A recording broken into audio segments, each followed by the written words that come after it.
ये हमारा प्यारा गांव है।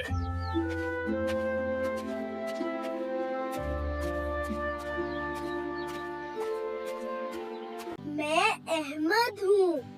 मैं अच्छे काम करना चाहता हूँ। मैं ज़ैनब हूँ।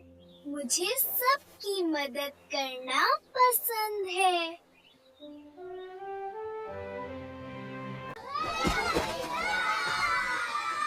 ये गांव ऐसा क्यों हो गया? हम इसे बेहतर बनाएंगे। सफाई बहुत जरूरी है। चलो सब कुछ साफ करें। हो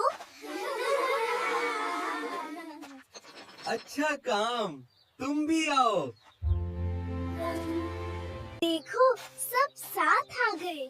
हम भी अच्छे बनेंगे।